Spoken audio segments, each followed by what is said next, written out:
La pause, votre rendez-vous bonheur à midi. Le 25 novembre de l'année dernière, c'était justement la journée mondiale de lutte contre les violences basées sur le genre. Et ça a été quand même la date choisie par la Fondation Blue Mind pour lancer justement son siège ici à Lomé et présenter à tous ses partenaires le projet Heal by Hair. Donc un projet Heal by Hair Circle qui permet de rassembler les femmes coiffeuses et leur donner des outils pour pouvoir accompagner toutes les dames qui souffrent de violences basées sur le genre. C'est vrai que ça a été une journée assez poignante, assez délicate parce qu'il y avait énormément d'émotions, surtout quand il était question de découvrir tout ce que ces dames ont subi dans leur foyer, que ce soit les coiffeuses ou encore les clientes de ces coiffeuses-là. Mais aujourd'hui, nous aurons le bonheur de vous présenter ce qui est à la tête de toute cette fondation et de toutes ces activités qui a pu rassembler plus de 800 femmes ici au Togo et plus de 300 000 dames qui bénéficient aujourd'hui des bienfaits de cette fondation et de ses activités dans l'Afrique de l'Ouest. Restez simplement avec nous si vous voulez en savoir plus. Et entre-temps, si vous êtes une personne victime justement de violences, attention, vous savez maintenant quoi faire parce que même dans cette émission, vous pouvez nous lancer un petit appel à l'aide et vous serez accueillis par cette fondation et des mains braves, des personnes bien recommandées prendront soin de votre cas. Alors, sentez-vous très à l'aise de partager cette émission avec nous et le numéro affiché au bas de l'écran, vous savez déjà quoi en faire. Nous sommes le jeudi, profiler assez spécial avec Miss Rudionou, Mr Eugène Guénou et en première partie, nous serons avec Mr Hubert Abalo et Rock Katako. C'est parti pour la pause d'aujourd'hui.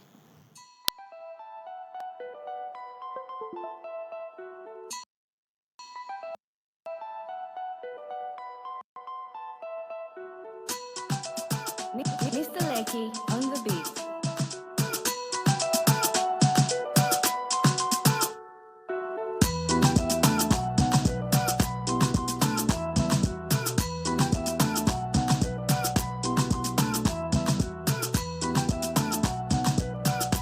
La pause, votre rendez-vous bonheur à midi.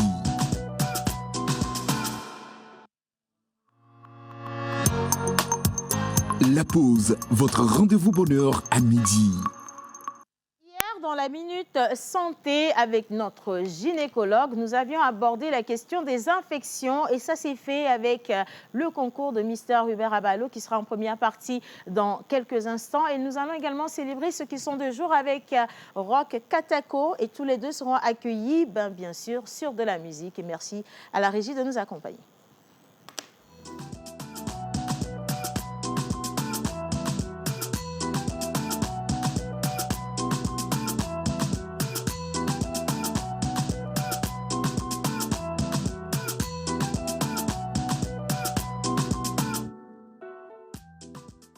On était en train de se faire un petit règlement de compte, mais nous avons une bonne information à partager avec vous dans quelques jours, on va dire, dans quelques jours.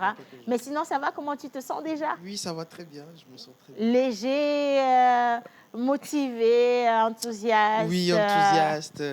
J'ai Curieux, hâte. impatient. Absolument. Il y a de quoi quand même. Bien. Et ce matin, par contre, j'aimerais que tu reviennes un peu sur tout ce dont on a parlé hier avec notre invitée, une pépite de gynécologue, justement, parce qu'elle a montré à quel point c'était important pour une gynécologue d'avoir le langage facile et surtout les rapports très aisés envers sa clientèle, Très pour sympathique. les patients. Voilà. Absolument. Et donc, oui, ce sera dans peu de temps. Et puis, on a Rock Katako qui revient avec les prénoms du jour. Bonjour. Bonjour Hubert. Bonjour, Rock. téléspectateurs. On a dit de plus m'appeler maman. Ok.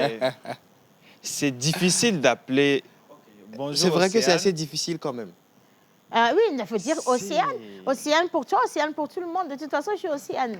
Pause avec Tata Ah, Océane. Seigneur Jésus. Soit.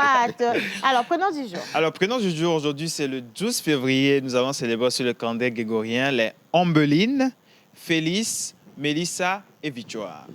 Félix, Mélissa, Victoire et Ombeline. Ombeline. J'ai jamais entendu Ombeline de toute ma vie, mais je suis contente de découvrir votre prénom grâce à votre anniversaire. Et si vous êtes avec nous, vous avez encore le temps d'envoyer une belle photo de vous pour qu'on puisse la diffuser, pour vous souhaiter les plus belles choses de la vie. Ou alors simplement rester avec nous pour connaître vos caractéristiques. Ça va se faire dans un court instant. Et je le disais d'ailleurs, on parle bien sûr des violences basées sur le genre. Et les garçons, est-ce que dans votre entourage, vous avez des personnes qui subissent ces genres de violences? Je vais parler de violences basées sur le genre, c'est-à-dire ce qui se passe entre les hommes et les femmes. Parce qu'aujourd'hui, quand on parle de genre, il y a beaucoup de genres. Hein. On va vraiment circonscrire. Est-ce que vous avez une personne qui vous a inboxé pour vous dire, dans cette maison, il y a quelque chose qui se passe ou pas? Oui, déjà, je crois que je l'ai vu moi-même, mais c'est un cas assez particulier parce que c'était plutôt la femme qui battait l'homme. Ah, c'est ça, c'est ça. C'est la femme qui bat C'est ça, l'homme tous les jours, quand le monsieur rentre, quand on attend. Nous, avant, on pensait que c'était l'homme qui battait la femme. Donc, on mettait toujours la faute sur l'homme. Mais malheureusement, on l'a appris après que c'était la femme qui battait toujours l'homme. Et elle vient, elle dit, « On me sort gadaré, on voit, elle dit. Et puis. Oh, pourquoi je ris? Femme militaire. Pardon. Et le monsieur s'appelle Kodjo. Et tout le temps, on attend. Kodjo, et il insulte le monsieur, frappe elle plutôt. Tu vois, c'est souvent.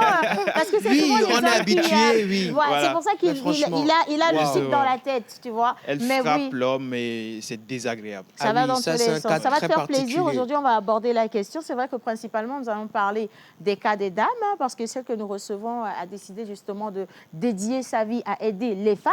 Étant femme elle-même, elle comprend mieux en fait la douleur des dames. Mais on verra bien parmi les questions s'il n'y a pas des questions qui sont dirigées à l'accompagnement ou l'intérêt qu'on apporte ou qu'on porte aux hommes dans cette question de violence basée sur le genre. Bien. Alors, si vous êtes prêts, nous allons partir là tout de suite. Pas avec les anniversaires, mais on sera avec Mr. Hubert Abalo pour le débrief ou le récap de l'instant santé d'hier. C'est parti, les gars. Jingle pour Hubert. Chaque jour, une idée peut devenir une action. Chaque action change l'avenir. Quand elle se connecte à la Terre, l'innovation fait pousser des solutions durables. L'énergie éclaire les idées et nos talents. Elle connecte nos villes et nos villages et crée de nouvelles possibilités. Quand les talents se rencontrent, des projets prennent vie et l'avenir se dessine ensemble. Chaque idée connectée à une autre devient une force collective. L'Union européenne et le Togo agir ensemble pour construire demain.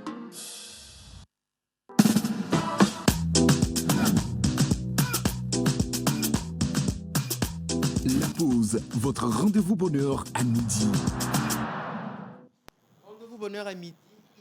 Midi exactement, on parlait de santé, on parlait d'hygiène intime et d'infection. On était avec notre gynécologue obstétricienne, docteur Fiagnon, Ami Huguette, qui a eu à répondre à nos questions. Qu'est-ce que l'hygiène intime?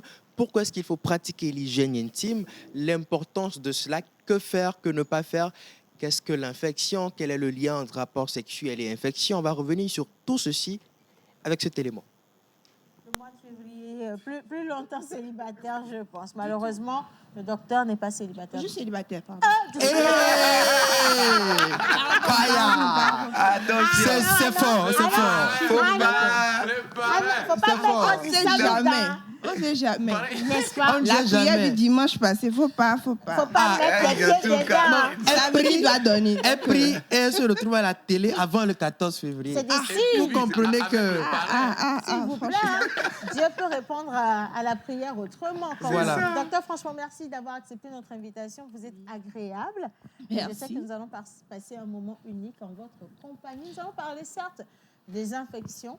Et tout de go, quand on parle des infections, les gens pensent que c'est forcément quelque chose d'assez grave, alors qu'on entend aussi parler des infections chez les enfants. Mais je vais revenir à ça après les questions d'Hubert. Effectivement. Alors, comme je le disais tantôt, nous sommes avec docteur Fiagnon, Ami Huguette, qui est gynécologue obstétricienne, et nous parlons de l'hygiène et miséricorde intime et des infections. Bonjour docteur. Bonjour. Comment allez-vous? Ça va bien, ça va bien. Alors, déjà, tout de go, qu'est-ce que l'hygiène intime? On peut définir de façon terre à terre l'hygiène comme l'ensemble des moyens, des gestes du quotidien pour essayer de nettoyer et de protéger la zone intime. D'accord?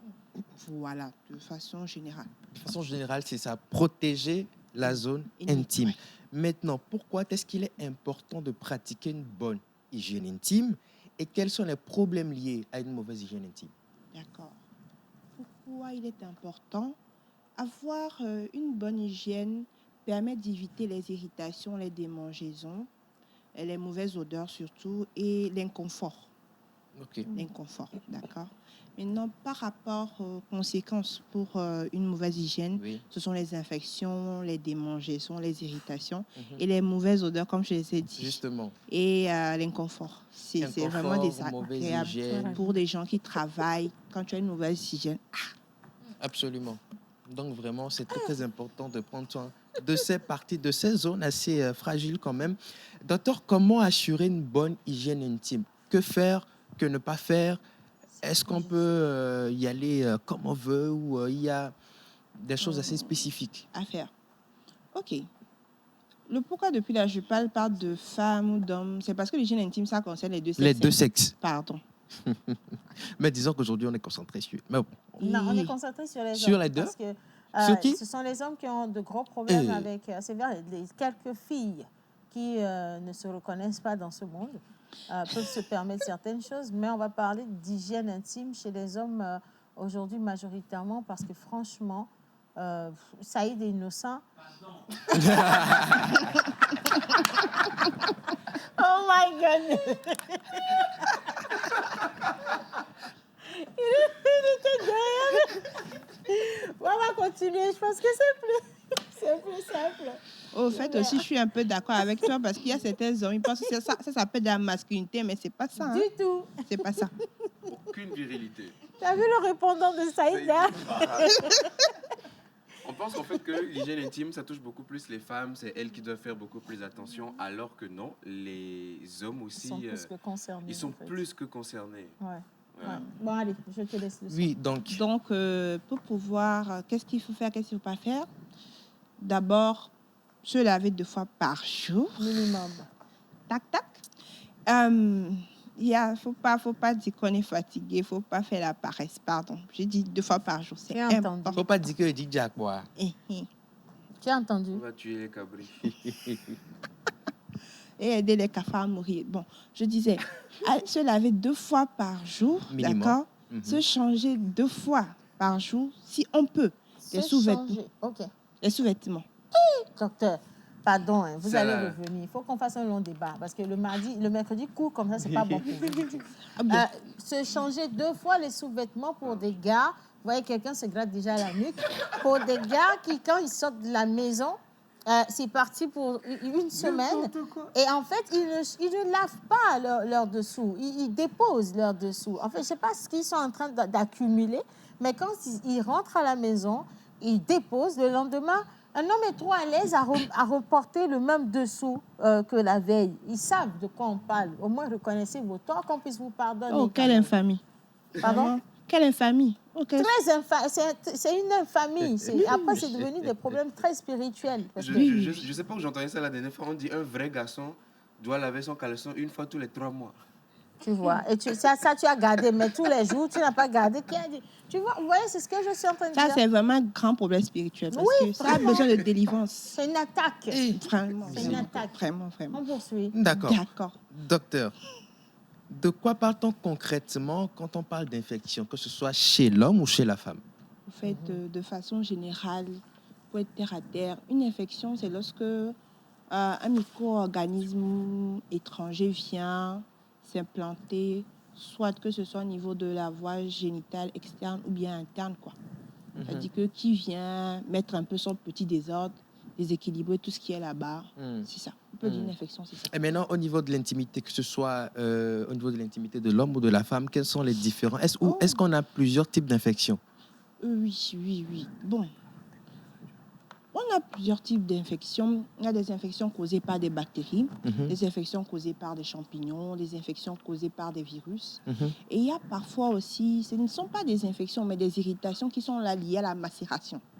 À la macération. Macération. Et bien, Ok, d'accord. Moi aussi, j'avais écouté autre chose. C'est sensible. Oui, très, très sensible. Ouais. Oh là là. Macération. Oui, macération. Qu'est-ce que la macération, docteur? Non, en fait, la macération, c'est lorsque vous avez de la sueur, des choses qui se mélangent là-bas, dans les zones là, et que vous laissez. Molotov. Voilà, vous laissez ça en jachet, vous admirez. Vous admirez. C'est quelle admiration? Vous avez fait le casting d'aujourd'hui spécialement ou quoi? Je ne comprends pas. Ok. Voilà. Et maintenant, docteur, qu'est-ce qui peut nous pousser à rapidement aller consulter? Déjà, vous êtes quelqu'un, vous êtes quelqu'une, vous êtes là, vous urinez, vous avez mal, allez consulter. Ça gratte, allez consulter. Ça sent mauvais, allez consulter. Ça n'a pas un joli visage, allez consulter. D'accord. Que ça sente mauvais, que ça irrite, que ça a un mauvais visage. Comment on fait pour savoir que ça n'a pas un joli visage? Souvent, c'est l'apparition de certaines rougeurs, d'accord, dans des zones entre les plis de laine, sur la chose, voilà. Mais il n'y a pas de sécrétions qui peuvent alarmer. Vous pouvez avoir aussi des pertes, hein. Des pertes. Si, pardon, il y a quoi? Les concernés nous posent En fait, ils demandent si ça sent, on fait comment? C'est quoi? Si ça sent, il faut comment? Si ça sent, oui, il faut aller consulter. C'est ça, non? Non. C'est si là ça où je coule voulais en déjà. venir. Je vous parle en fait des pertes, parce que chez les femmes, on en rigole, mais c'est grave sérieux, les gars. Chez les femmes, ça peut être la perte vaginale qui est considérée normale jusqu'à ce que ça ne change de couleur et n'ait d'odeur. Est-ce que chez les hommes, on peut retrouver la même chose? Chez les hommes, ce ne sont pas des pertes plutôt, mais ce sont plutôt des décharges. Décharges? Oui, certains, peut-être en pissant, peuvent constater qu'il y a autre chose que du pipi qui sort. De l'urine. Là, la décharge est électrique. Hein. Voilà. Elle est instantanée. Donc. Elle est très instantanée. Donc, ça se manifeste. Et maintenant, là, qu'est-ce qu'il faut faire? Consulter. Il n'y a pas autre moyen. Au moindre doute, il faut aller consulter. Il faut aller consulter. Il ne faut pas aller, en automédication, bien chercher des petits conseils. Non. Moi, je viens aller chez vous. Voyez les gars qui mettent leurs affiches dans les feux rouges, là. Consultation. Les feux tricolores, là. Ils écrivent sur un papier A4 avec un gros numéro affiché là-bas. C'est souvent eux que je consulte. C'est pour vous dire la vérité. Tu sais, m'a sauvé ou quoi? C'est bien. Donc, en fait, quel est le risque? Parce qu'aujourd'hui, et encore, je suis très heureuse que vous soyez là, on sait que ces hommes veulent tellement être performants que la plupart utilisent, vous savez très bien, ce qu'on leur propose justement chez ces médecins de rue. Et malheureusement, ça peut aussi créer de gros désagréments à ces hommes. Ça crée des infections qui sont encore plus graves. Et au final, si vous devez leur adresser un message à tous ces hommes qui ne se sentent pas à l'aise dans leur intimité, qu'est-ce qu'il faut leur dire? Parce qu'ils cherchent toujours une solution pour se sentir bourreau et au blonnet, se sentir taureau. Ok, d'accord. Ok. La première des choses, soyez propre. Deuxièmement, ce n'est pas dans la taille, c'est dans la technique. Merci. On dit ça, on dit rien. Ce n'est pas dans la taille, c'est dans la... Moi, je ne fais que répéter ce que vous avez dit. Quand c'est passé très vite, en fait. Ce n'est pas dans la taille, c'est dans la technique. Voilà, donc vous comprendra qui veut. Peut-être faudrait-il le dire en minant et je vais traduire en kabye. Pourquoi vous me mettez dans... pas toutes les langues. On ne va pas aller en Kotokoli, Moba et le reste aussi, ça va faire beaucoup. Mais minant et kabye. Mais quand même, il faut savoir que je milite pour mon 14 février. Il ne faut pas... Non, ça ne va rien toucher. D'accord, ok. Donc, quel est Globena? Mouni lolo a le coin me bello. Et bien, zanzan, me coup de benou, on a n'est-ce pas expression du jour, ça? N'est-ce pas expression du jour, ça? Docteur, répétez un peu. Hey. Non, on n'a pas capté. Oh, d'accord. Maintenant, mouni coin coup de lolo a me bello. Et bien, zanzan coup de bedon, on a me belli. Zanzan coup de bedon, on a me belli. Voilà. Kabye? Alors, pour demander Ezma Babala, Ezma l'a utilisé. Utiliser, non Kabye. Pour demander Ezma Babala, pour mon Ezma Laknayo. Voilà, pour mon Ezma Laknayo. C'est ça? Tu le bien, c'est ça, Non, va. c'est ça. C'est ça, hein? C'est ça. Ok, moi je pense que vous avez compris quand même. Moi, j'aimerais revenir, si vous le permettez, sur l'hygiène en soi des deux sexes ou des deux genres pour l'homme et pour la femme. On l'a dit, minimum 2 douches par jour. Ensuite, si on le peut, si peut-être pour ceux qui ont déposé, qui rentrent à la maison à midi, si on le peut, de changer de sous-vêtements aussi, au moins 2 fois dans la journée. À côté de ça, il y a des gens qui, on va dire les choses ou les termes, hein, d'accord, qui n'ont aucun scrupule à ne pas rendre la zone propre et assainie. Voilà, il y a des gens qui ne débroussaillent pas. Voilà. Est-ce que ça peut être aussi cause d'infection? Le sarclage. Voilà. Le sarclé, non? En réalité, trop débroussailler entraîne plutôt des infections. C'est vrai? Oui. C'est le contraire que les gens ont l'habitude de penser, dire. oui. Je dis là, on me demande de répéter beaucoup. C'est pas assaini, c'est bizarre. Tu élèves des animaux et plein d'autres choses qui disent un écosystème. non, un écosystème. Non. Alors, vous dites que C'est quand c'est bien nettoyé, bien peigné, bien amidonné, je pense que ça peut aller. Bon, le besoin, on peut le tailler. D'accord, on peut réduire la taille, mais trop débroussailler, ça n'aide pas. Pourquoi? Parce qu'il y a souvent des petites bactéries qui sont sous les poils. Ok. Et quand on en fait de trop, vous allez constater qu'il y a des gens, à chaque fois qu'ils débroussaillent complètement, il y a des petits boutons qui apparaissent. Ce ne sont pas des petits boutons anodins, ce sont des petites bactéries qui rentrent sous la peau et qui vous font des infections. Parfois, la peau gère, mais quand les bactéries là, arrivent encore à fuiter, ça descend en bas et ça fait encore des ravages. Ok. Des fois, à côté de ça, on se dit plutôt que c'est peut-être la repousse qui fait que, voilà, il y a des boutons. Non, en fait, il y en a deux types. Les bactéries rentrent et il y a des poils qui s'incarnent, au fait, à l'intérieur de la peau, là-bas, à ce niveau. Et parfois aussi, ça cause encore une infection aussi. Donc, oui, raser, mais pas de trop près, du coup. Non. Moi, je préfère qu'on taille. Tailler légèrement. On peut lui donner la forme qu'on veut. C'est un bon jardin quand même. Ça est de bons jardiniers. Voilà. Alors, il y a sur le live, justement, monsieur Fola Sadé Ayomide. Voilà. Il dit les poils sont un système immunitaire tout à fait naturel. Ça nous protège. Ça protège, quoi. Tu comprends? Le docteur est d'avis? Oui. D'accord. Tu vois? C'est ça. Okay. Alors, on parlait de technicité tout à l'heure. Dans la même optique, y a-t-il un lien entre vie sexuelle et hygiène intime? Et si oui, lequel? Oui, il y a un lien entre la vie sexuelle et l'hygiène intime. D'accord. Il est important de comprendre, surtout pour les femmes, que les rapports sexuels peuvent temporairement balancer un peu le pH. D'accord. Il y a aussi le sperme, parce que c'est un rapport non protégé, qui parfois augmente l'acidité du pH, qui peut déséquilibrer ainsi donc la flore vaginale. Pour certaines, ça peut être temporaire, pour d'autres, cet déséquilibre peut entraîner des infections aussi. Donc, ce qui est important à savoir, juste après les rapports, il faut aller aux toilettes, il faut pisser. Deuxièmement, il ne faut pas faire une toilettage aussi excessive. D'accord? Et ce que j'aimerais dire, le vagin s'auto-nettoie. Donc, quand on veut se nettoyer, juste toucher les grandes lèvres. D'accord? C'est ce qui est nécessaire. Il ne faut pas aller plus loin. Ce n'est pas recommandé. Voilà. D'accord. Ça peut devenir risque à infection, justement. C'est là où on va chercher des problèmes, là où il n'y en a pas. Oui. OK. D'accord. Et on reste justement au niveau des femmes. Lorsqu'une femme est enceinte, sinon au moment de la grossesse, est-ce qu'il y a des dispositions exceptionnelles à prendre concernant l'hygiène intime?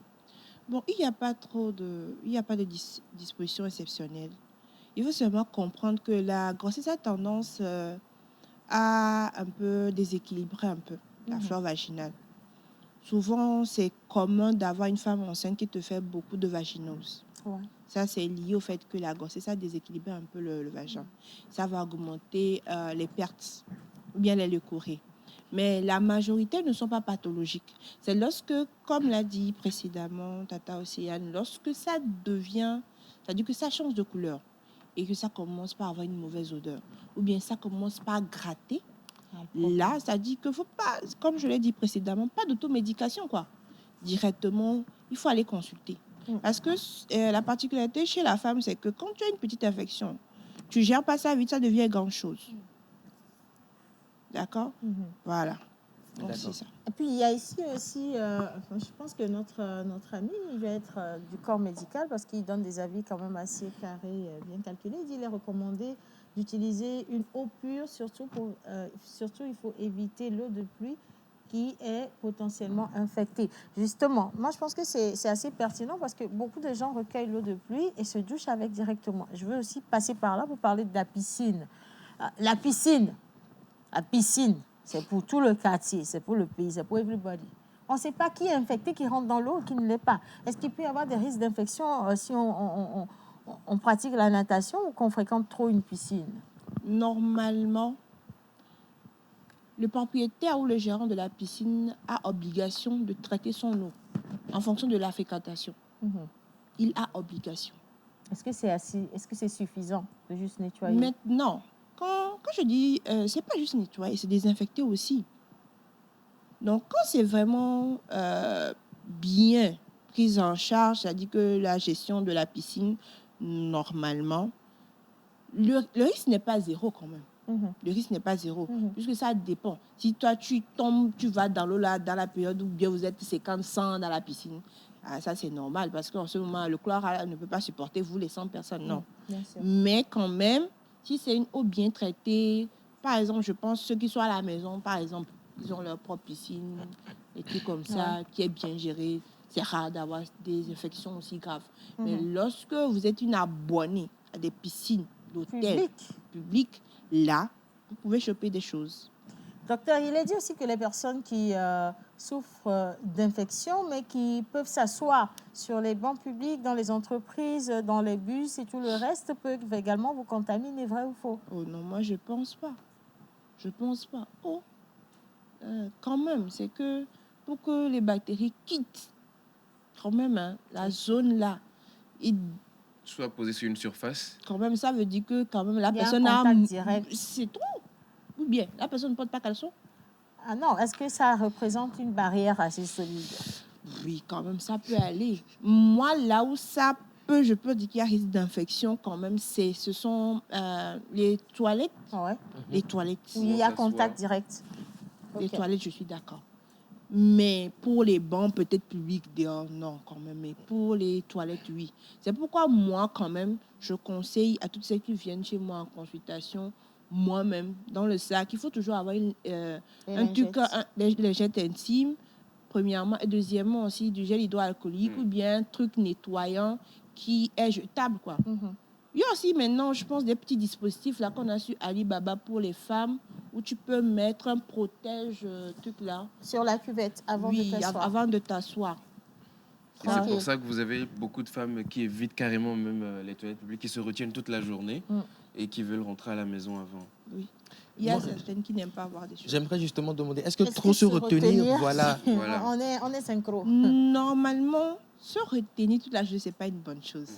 Parce que quand tu retiens ta vessie, tu gardes des bactéries. Parce qu'il y a des petites bactéries que le rein a excrétées qui se trouvent dans les urines. Donc, ça peut... Toi, tu te dis que tu te protèges pour éviter... Tu peux peut-être éviter une infection vaginale, mais tu peux te choper une infection urinaire. OK. Docteur, il y a cette pratique traditionnelle. C'est une pratique datant de si longtemps, vous voyez, où les hommes ils prennent plaisir...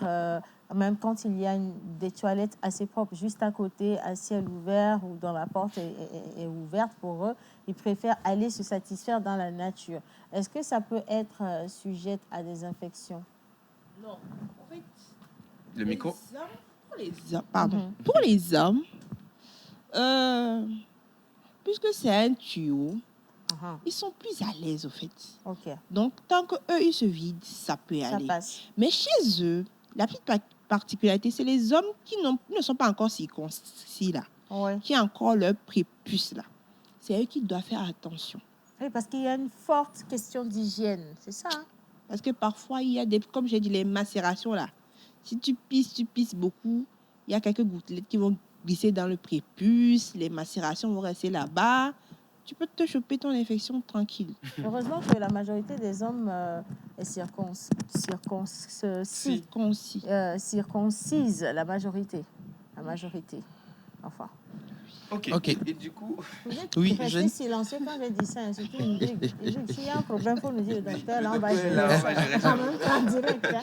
Voilà. Alors, en restant justement sur les hommes, je pense que ça va être en même temps un appel parce que des fois, tu rentres dans des toilettes publiques et tu te rends compte qu'il y a des hommes qui ne pensent pas aux autres qui vont venir utiliser les toilettes et surtout aux femmes qui vont venir peut-être avoir besoin de s'asseoir. Donc, s'il vous plaît, ça c'est un message à nous, chers hommes, visez bien quand vous allez. Oui. Visez bien, c'est important. C'est très, très important. Merci beaucoup, Eugène.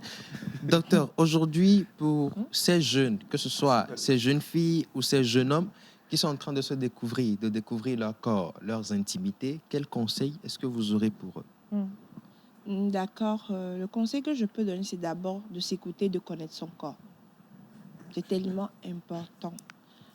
Avec la société dans laquelle actuellement nous avons grandi et avec beaucoup de... comment on dit ça en français? Bon, en anglais, on dit bullying, c'est-à-dire que on se moque tellement des morphologies des gens, de la forme des gens. Ça fait que beaucoup de gens dans leur tête ne s'apprécient pas. Que ce soit des hommes, bien des femmes. Et moi, je dis, appréciez-vous tel que vous êtes, écoutez-vous surtout et connaissez-vous. Et maintenant, je vais pousser du côté de mes sœurs. Quel que soit votre morphotype, vous êtes belle, vous êtes charmante. Maintenant, écoutez-vous. Connaissez-vous comment votre corps réagit à chaque phase de votre cycle. C'est important. Comment Adjo réagit à sa phase folliculaire est différent de comment Janice va réagir à sa phase folliculaire, ainsi de suite. Donc, écoutez-vous, connaissez-vous, maîtrisez-vous. C'est là-bas, lorsque vous aurez un truc qui ne marche pas, que vous ne comprenez pas, vous allez vous diriger rapidement vers nous et on va essayer ensemble de gérer et d'éviter des casses. Voilà. Éviter les casses. J'aime vraiment éviter les casses. Et il faut aussi revenir peut-être sur l'hygiène en famille, parce qu'il y a des parents qui utilisent les mêmes serviettes que leurs enfants et c'est pas toujours top ça, non? Si? Non, c'est pas conseillé. Vous avez le père et le garçon qui ont la même serviette, vous avez la maman et la jeune fille qui ont la même serviette. Soit deux frères, deux sœurs Exactement, qui se partagent. deux frères, deux sœurs qui se partagent. Non, que tout le monde ait sa chose personnelle. Même sans même infection.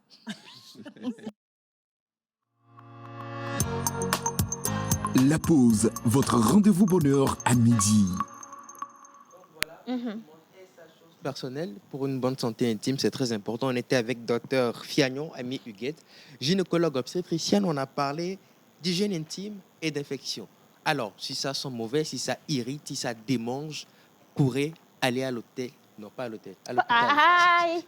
Tu n'étais pas avec nous aujourd'hui. Miséricorde. Allez à l'hôpital, vous faire consulter. Voilà. Voilà, n'allez pas trop dans les hôtels pour faire. Il voulait juste tester notre votre sens de la concentration. Mais t'inquiète, on est avec toi. J'aime beaucoup. On est avec toi. Toi-même, reste concentré aussi. C'est important quand même. Merci beaucoup pour ce petit moment de sensibilisation. Je pense que ça a été quand même assez important, surtout pour les parents, de pouvoir conseiller indirectement leurs enfants, parce qu'on a beaucoup de jeunes aujourd'hui qui sont en train d'apprendre à s'habituer à leur sexualité et ce n'est pas toujours évident de poser des questions à qui de droit. Je vais encore dire une fois merci justement à notre invité.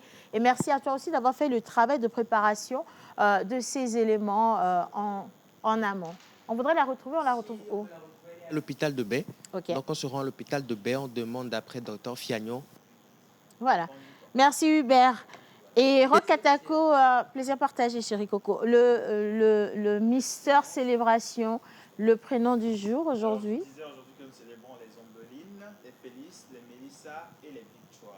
Ambeline, Félix, Félissa et Victoire. Si c'est votre jour, juste après le jingle, nous allons vous parler de vous en images.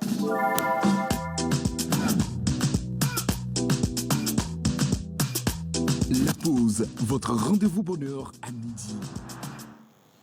Alors, vos caractéristiques, vous êtes une personne audacieuse, indépendante et imprévisible. Vous détestez la routine et vous avez un besoin constant de nouveauté, de mouvement et de liberté. Vous êtes intelligent, vous êtes spontané et souvent très créatif. Votre esprit fonctionne différemment. Voilà. Vous voyez des opportunités là où les autres voient des limites. Vous aimez surprendre, innover et sortir du cadre. Vous possédez un charme naturel et une énergie communicative. Quand vous croyez en quelque chose, vous pouvez déplacer des montagnes. Vous changez d'humeur ou d'avis rapidement.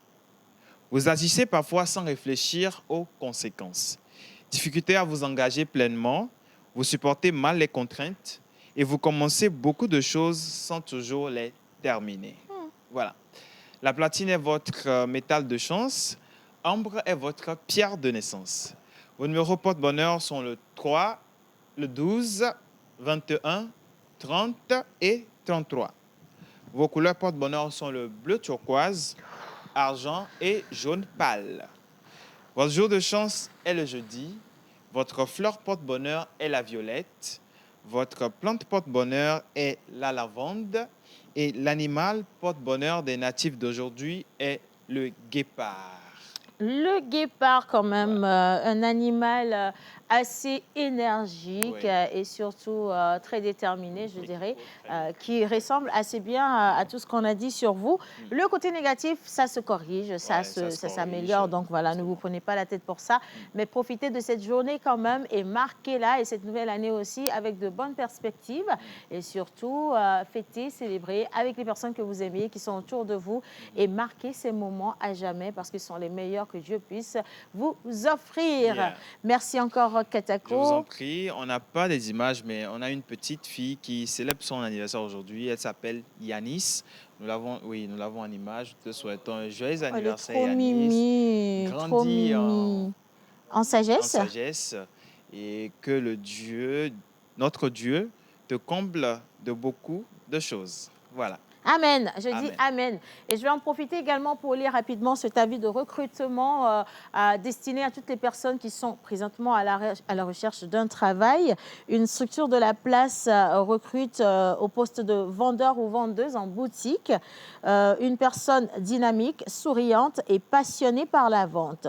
Vous pouvez rejoindre cette équipe à travers cette mission, accueillir et conseiller les clients, développer les ventes, assurer la bonne tenue de la boutique, encaisser et fidéliser la clientèle. Et pour les profils recherchés, il faudrait une présentation soignée déjà donc du candidat, un bon sens du relationnel, de la motivation donc et un sens de l'organisation assez accru.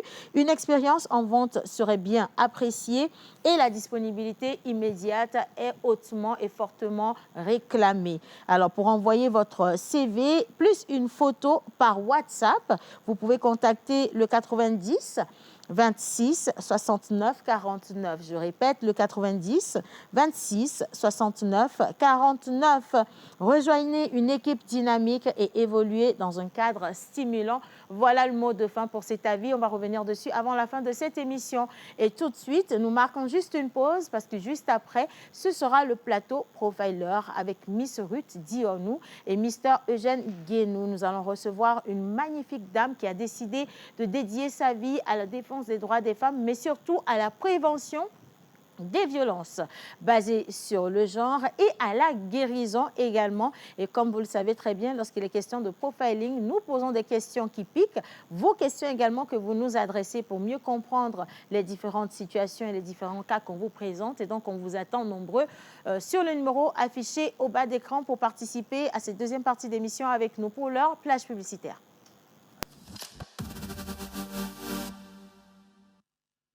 Chaque jour, une idée peut devenir une action. Chaque action change l'avenir. Quand elle se connecte à la Terre, l'innovation fait pousser des solutions durables. L'énergie éclaire les idées et nos talents. Elle connecte nos villes et nos villages et crée de nouvelles possibilités. Quand les talents se rencontrent, des projets prennent vie et l'avenir se dessine ensemble. Chaque idée connectée à une autre devient une force collective. L'Union européenne et le Togo agir ensemble pour construire demain.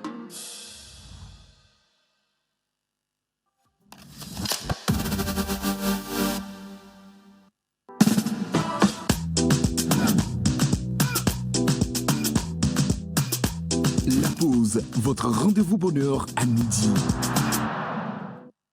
Il est exactement 11h45 à notre montre et nous changeons de cap cette fois-ci pour aborder un sujet hautement sérieux, ce que subissent les uns les autres dans les foyers, dans les couples. On parle bien entendu des femmes et des hommes. Et pour avoir participé à une des activités de cette fondation qui a vu le jour officiellement ici au Togo en novembre de l'année dernière, je peux vous dire que beaucoup de personnes sont des victimes, beaucoup de personnes souffrent en silence.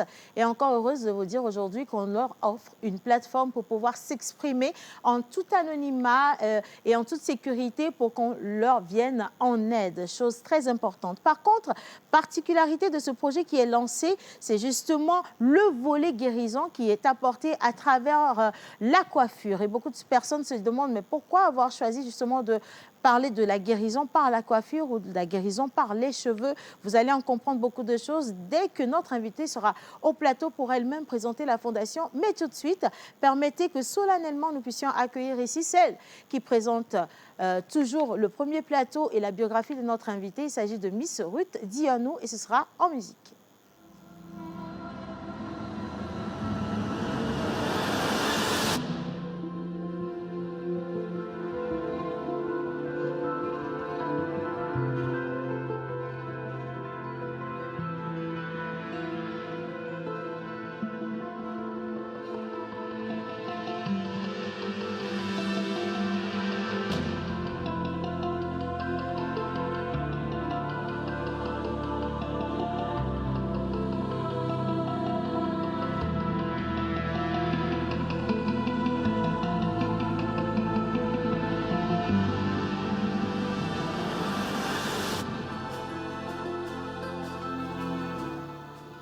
Miss Ruth Dionou qui est avec nous ce matin, un sujet assez délicat dont nous allons parler, qui vient ainsi rafraîchir tous les sujets proposés justement par la rédaction sur le profiling.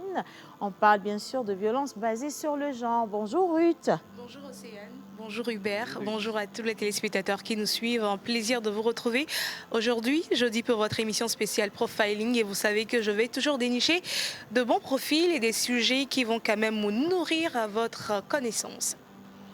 Avec grand plaisir, nous allons approfondir ce sujet parce qu'on sait que des milliers, sinon des millions de personnes en souffrent de par le monde entier. Et le silence est devenu la messe au quotidien. Mais attention, sachez, réjouissez-vous qu'aujourd'hui, vous puissiez avoir quand même des plateformes pour vous accueillir, vous écouter, vous accompagner et vous donner une seconde vie. Et en parlant d'ailleurs de seconde vie, oui, nous allons aborder le sujet, bien sûr, poser des questions assez lisses, mais nous allons également approfondir la cause avec les questions rouges qui seront posées à notre invité. Et pour cela, Mister Eugène Guénou a décidé de porter la couleur qui dérange, le rouge, pour monter au plateau. En musique.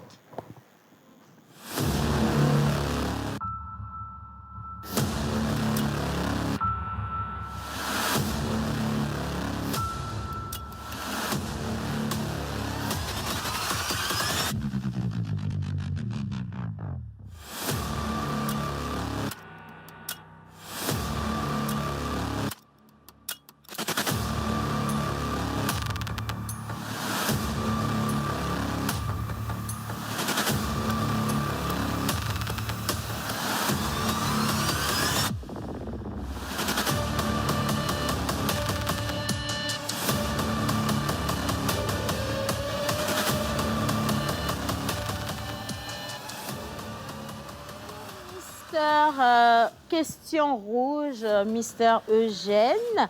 Pourquoi le choix de la couleur rouge aujourd'hui? Parce que ça va, question rouge, ça dit tout. Oui. Mais une veste rouge quand même, il ne faut pas abuser. Ou alors tu es peut-être dans les secrets de Dieu parce que notre invité aussi est en rouge. Peut-être que ça augure quelque chose de positif. Soit ça va se passer mieux pour une fois. Ça sent bon, oui, je dirais. Ça va? Ça va super bien, je suis content de vous retrouver ce matin, toujours avec de la bonne humeur, de la bonne ambiance. Le rouge aujourd'hui parce qu'effectivement on aborde un sujet particulier, un sujet sensible, celui de nos femmes et de nos mères qui sont des fois stigmatisées, marginalisées, maltraitées. Aujourd'hui, avec une dame qui monte au créneau et qui décide de les défendre, ça mérite réflexion, ça mérite attention. Voilà, réflexion et attention. Nous avons choisi le thème « Guérir par la coiffure ». Et notre invitée est entrepreneur, écrivaine, fondatrice et présidente de la Blue Mind Foundation. Miss Ruth, Blue Mind Foundation, je ne sais pas si tu as déjà participé à une de leurs activités, si tu as vu ce qui s'y passe, peut-être que tu voudrais nous en dire plus. Alors, j'ai vu un tout petit peu ce qui se passe. La Blue Mind Foundation est une association donc, qui décide de venir en aide aux femmes. Et notre invitée du jour, elle s'est rendue compte qu'il y a des coiffeuses qui sont tout le temps approchées, ou bien lorsqu'elles tressent les femmes, c'est là que les femmes s'ouvrent. Elles racontent leur vécu, ce qu'elles vivent dans leur foyer, les maltraitances et tout. Donc, elle a décidé d'aller former ces tresseuses-là, ces coiffeurs et coiffeuses, pour qu'elles puissent véritablement aider les femmes qui sont très souvent sujettes à ces violences basées sur le genre. Moi, je dis toujours que quand on va vers une coiffeuse, on a l'impression d'être aussi au bar où le barman devient notre confident. Et cette fois-ci, c'est parce que peut-être en touchant les cheveux, ça détend les nerfs et vous commencez à vous affirmer, à raconter. Ou alors, il y a un climat de complicité qui finit par s'installer entre une coiffeuse et sa cliente et donc qui aide facilement à pouvoir s'ouvrir et à parler. Mais je ne saurais dire exactement la raison pour laquelle elle a décidé donc d'aborder le sujet de cette manière-là. Même si vous êtes d'accord qu'on puisse l'inviter au plateau, tous les deux, je vais l'annoncer. Madame Marie-Alix de Putter, je le disais tout à l'heure, elle est entrepreneure, écrivaine, fondatrice et présidente de la Blue Mind Foundation qui nous rejoint ce matin pour le Profiler. C'est parti.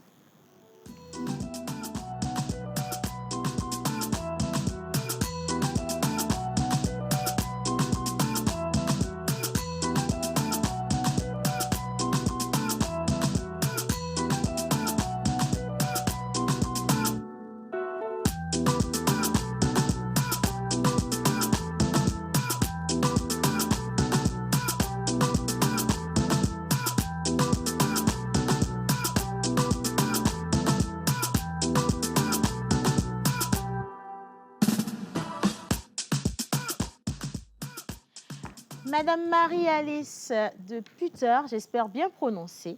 C'est bien ça? C'est exact. Parfait. J'espère que vous portez bien. Je vais bien, merci. Alors, d'entrée de jeu, j'aimerais vous remercier d'avoir accepté notre invitation parce qu'à travers cette émission, nous allons déjà vous découvrir et comprendre toute la motivation qu'il y a derrière la Blue Mind Foundation et le projet Heal by Hair Cycle également. Et je voudrais le dire, vous avez une histoire assez particulière que nous risquons quand même d'effleurer si vous êtes à l'aise avec le sujet. Est-ce que nous pouvons y aller? Oui, bien sûr. J'ai été prévenue.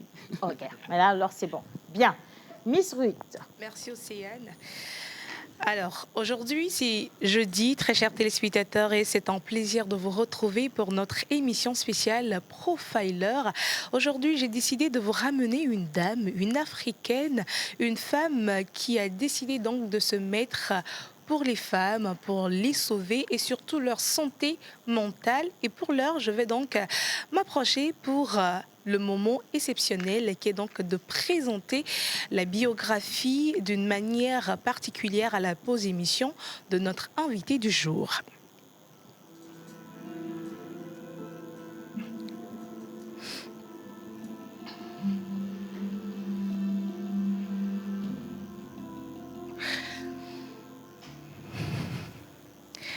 Vois-tu, être forte ne veut rien dire. Quand tout va bien, les épreuves de vérité sont les tourments.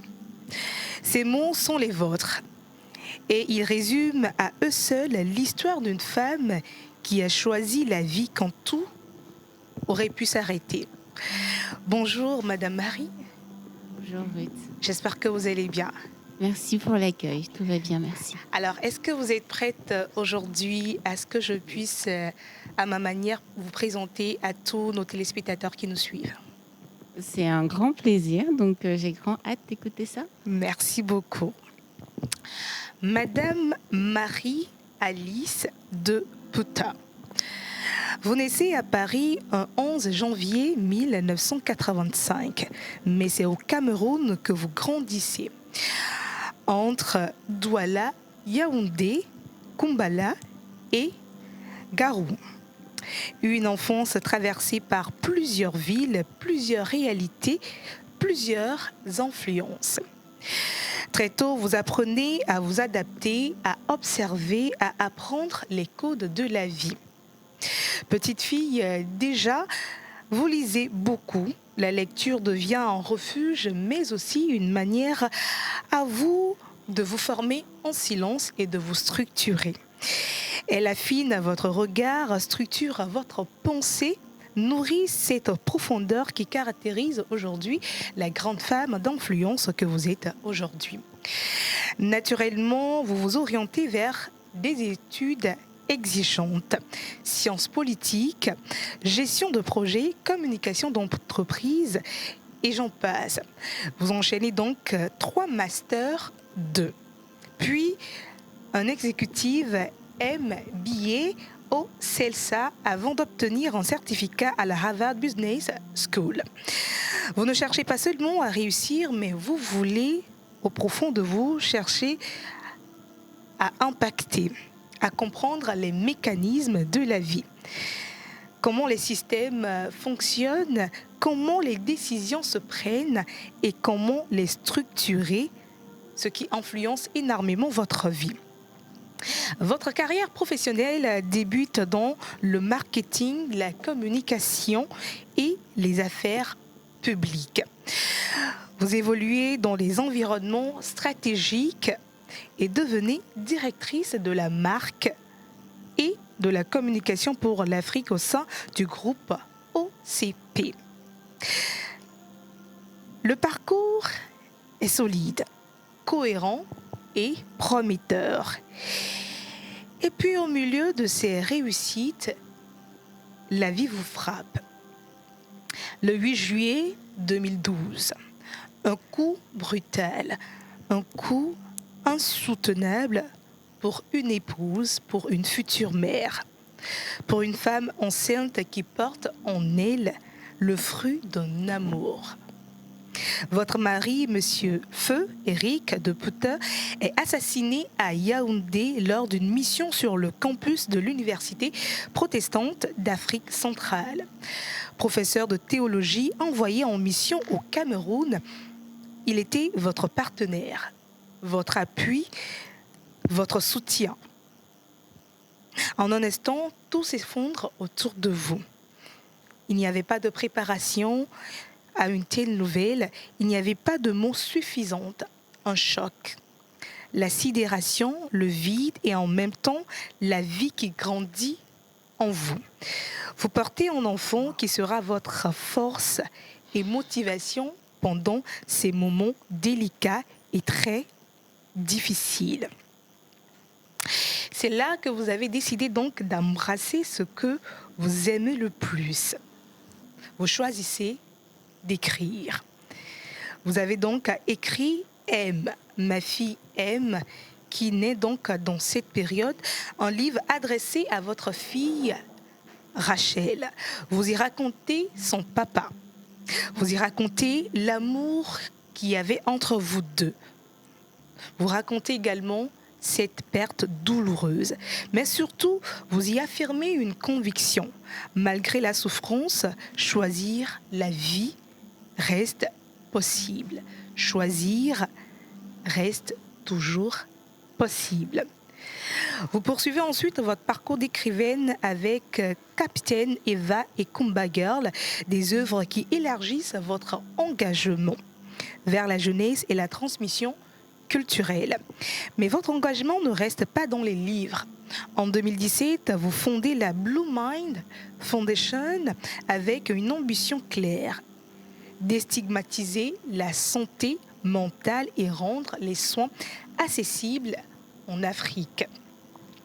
Vous développez des approches innovantes comme la Health by Hair.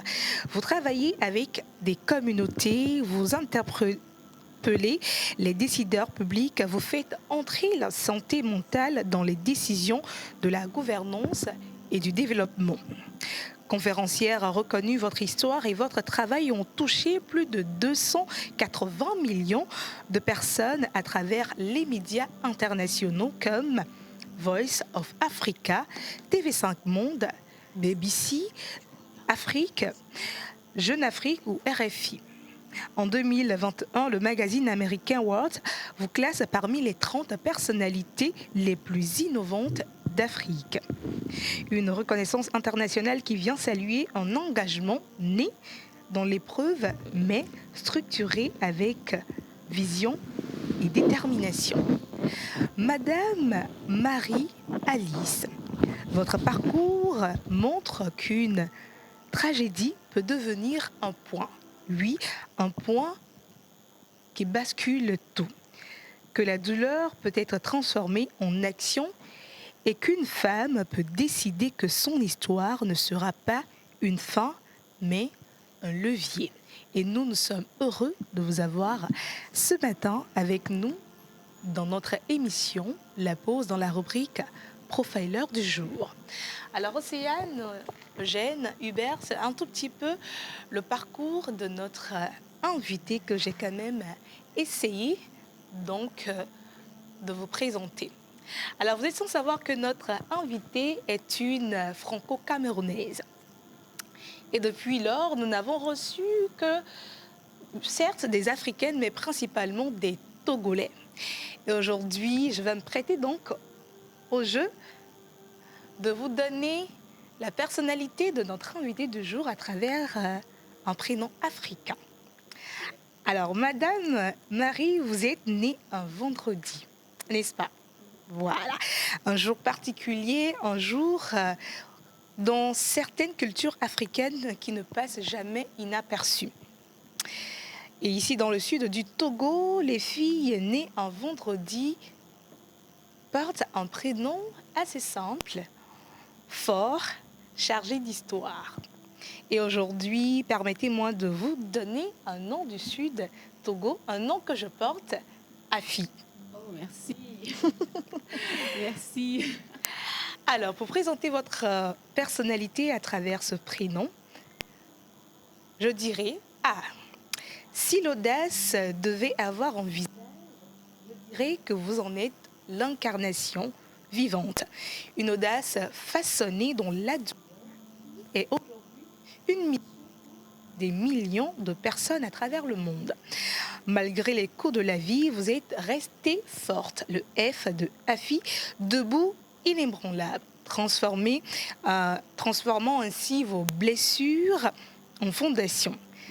Inspirante pour le I et bâtisseuse d'espoir au service de la santé mentale et de la dignité humaine, vous avez compris que cela passe avant tout. Afi, Marie, Alexis de Pouta, vous portez une identité de cœur, faisant de votre fragilité une architecture du soin. Vous touchez et vous sauvez des vies chaque jour, et pour cela, vous êtes une étoile dorée et brillante sur le sentier de milliers de personnes au travers le monde. Et merci de sauver des vies, merci d'être cette femme douce, cette femme inspirante que vous êtes. Et c'était donc tout pour moi, pour le profil de ce jour. Merci de nous avoir suivis. Et moi, je suis Ruth Diwanou, votre profiler donc de cette émission. Je vous donne rendez-vous le jeudi prochain pour la découverte de notre profil. À jeudi. Oh.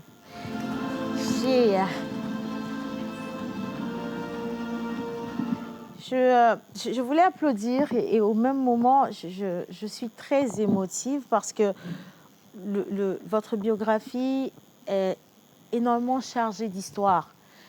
Mais aujourd'hui, je vous retrouve en face de nous avec du sourire.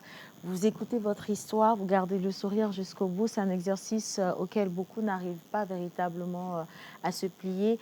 Et j'aimerais vraiment que vous puissiez partager avec nous d'où vient cette force de refaire face à toute cette réalité voilà, et de s'en détacher comme vous le faites. Déjà, merci beaucoup pour ce sublime portrait. Il y a des moments où je me demandais est-ce bien de moi dont on parle. Et merci pour le prénom togolais. Depuis le temps que j'attends ça, donc merci beaucoup. C'est la première fois. Je dirais maintenant que je m'appelle Afi Marie-Alix. Donc merci beaucoup merci pour ça. Je pense que fondamentalement, au départ, il y a la foi.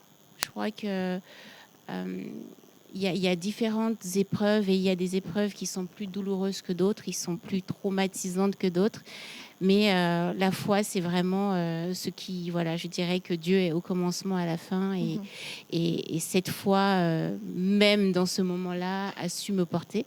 Ensuite, je parlerai de l'amour. Donc de l'amour qu'Éric me portait, l'amour que je portais à Éric, l'amour que je portais à Rachel, que je continue à lui porter. Voilà, l'amour qu'on donne et l'amour qu'on reçoit.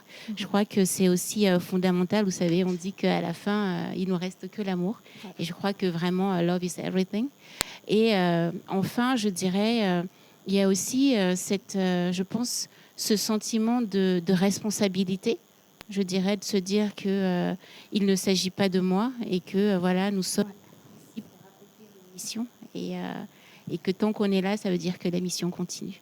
Ça reste bien évidemment un travail de guérison que vous avez décidé de faire déjà sur vous et ensuite vous avez regardé autour de vous, vous avez compris que le monde avait besoin de vous d'une autre manière et ça vous a emmené à décider de carrément vous consacrer à aider les autres à guérir. Je sais que c'est une chose assez louable, assez noble et que Dieu vous bénisse pour cela.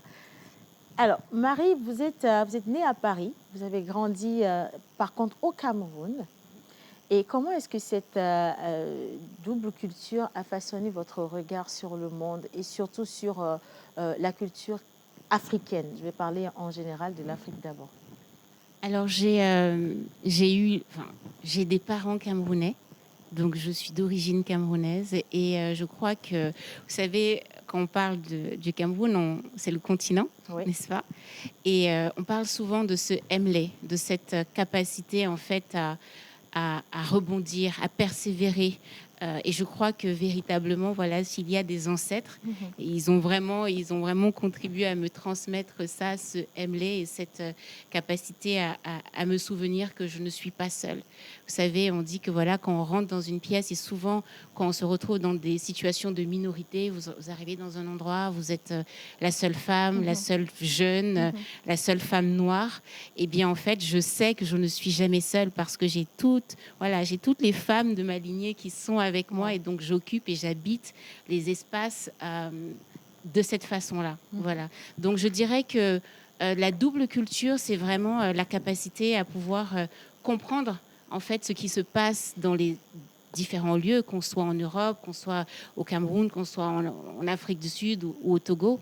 Et je pense que voilà, c'est une forme de bilinguisme, on va dire, à la fois culturel, mais aussi social, de pouvoir aussi s'adapter et de pouvoir naviguer voilà, dans différents espaces de vie.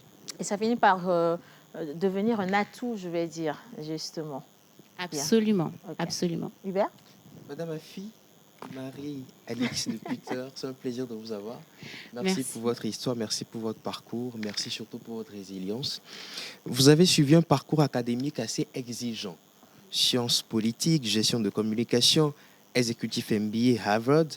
À quel moment avez-vous réellement compris que vous voulez comprendre les systèmes et non seulement y évoluer? Très tôt. Alors, c'est sûr, vous savez, il y a cette expression qu'on utilise souvent pour désigner des personnes qui font de longues études.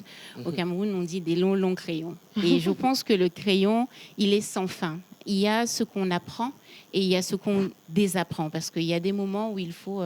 on a peut-être reçu une information à un moment donné qu'il faut interroger. Et je crois que la capacité à la fois à acquérir des compétences et aussi à savoir distinguer à un moment donné ce qui sert notre mission et ce qui la dessert, c'est absolument indispensable. Et en réalité, dans le magnifique portrait de Ruth, elle parlait de la lecture. Je pense que voilà, la lecture m'a vraiment ouvert en fait sur le monde et avec cette soif d'en savoir plus, de comprendre, de mieux comprendre les mécanismes en fait à la fois des systèmes, qu'ils soient politiques, puisque c'est le point de départ de ma formation. Et en fait, même dans le cadre de cette formation, c'est un master en sciences politiques avec un volet études stratégiques, donc avec un volet sécurité-défense très fort. Donc il y a une espèce de structuration, voilà, une espèce de verticalité comme ça qu'on retrouve à la fois dans la soif de connaissance, mais une connaissance qui doit pouvoir s'appliquer au bénéfice des populations. Merci beaucoup. Alors, moi, je reviens justement sur cette formation. Vous parlez toujours de sécurité, mais malheureusement, le 8 juillet, cette sécurité n'a pas été du tout de votre côté parce qu'il y a eu un gros bouleversement dans votre vie. Vous étiez enceinte et vous avez perdu Eric qui est votre époux, voilà, qui n'est pas rentré à la maison ce jour-là. Et sans vouloir ramener les émotions, j'aimerais justement que vous partagiez avec nous cette force ou alors les aptitudes que vous avez pu véritablement utiliser pour rebondir, parce que beaucoup de gens auraient été emportés par la vague des émotions, mais à côté de toute cette douleur, vous avez trouvé le moyen de vous reconstruire. Vous parliez de Dieu tout à l'heure, mais je sais qu'il n'y avait pas que Dieu non plus à côté. Et au lieu de vous renfermer, vous avez décidé de vous ouvrir au monde. Pourquoi ces choix et comment? Alors, la première des choses pour répondre sur l'aspect sécurité, en réalité, mes connaissances et mes compétences en matière de sécurité m'ont sauvé la vie. Et donc, ont sauvé la vie également à notre enfant. Donc, pour raconter un petit peu l'histoire, puisque c'est ce que je comprends, j'ai 27 ans le 8 juillet 2012. J'ai 27 ans, je suis amoureuse d'un homme incroyable qui m'aime à en vivre, je dirais, et qui ne représente pas seulement d'ailleurs à ce moment-là mon époux, on l'a dit tout à l'heure, c'était vraiment... c'était mon meilleur ami, c'était mon confident, c'était le partenaire. Et en fait, c'était aussi, je pense, voilà, cette construction qu'on peut avoir souvent quand on est jeune dans les couples où on peut avoir une espèce de fusion, où on investit, où on surinvestit la personne avec laquelle on partage notre vie. Et donc, à ce moment-là, je ne perds pas seulement mon mari, je perds tout. Je perds tout. Tout un univers. Tout un univers. Et en réalité, je crois que à ce moment-là, je crois que je n'y crois pas. C'est trop violent, c'est trop. Ça paraît un peu hors sol. Et puis, il faut savoir qu'on est dans un environnement chrétien. On est sur le campus de l'université protestante. Et quand j'ai rejoint Eric au Cameroun, il ne fermait pas les portes de sa maison. Pour vous dire à quel point il était dans la confiance de que peut-il se passer. Eh bien, moi, j'étais bien arrivée avec mes trucs de sécurité. Voilà. Mais comme vous le dites si bien, ça n'a pas empêché le drame. Et c'est aussi à ce moment-là qu'il faut remettre les choses à leur juste place. On peut prendre des mesures de sécurité, on peut faire ce qu'on a à faire. Et il y a un moment où, en fait, nous ne sommes pas Dieu. Et il y a un moment où... des événements échappent à notre contrôle. Et en réalité, était-ce vraiment mon rôle? Non. Mon rôle, c'était de l'aimer, ce que je faisais. Et je crois que, oui, à côté de Dieu et à côté de l'amour, il y avait aussi une personne qui avait été prévenue de la situation et qui est arrivée, je ne sais pas comment, d'ailleurs je ne sais pas comment elle a fait, eh bien c'était ma coiffeuse que je voyais toutes les semaines.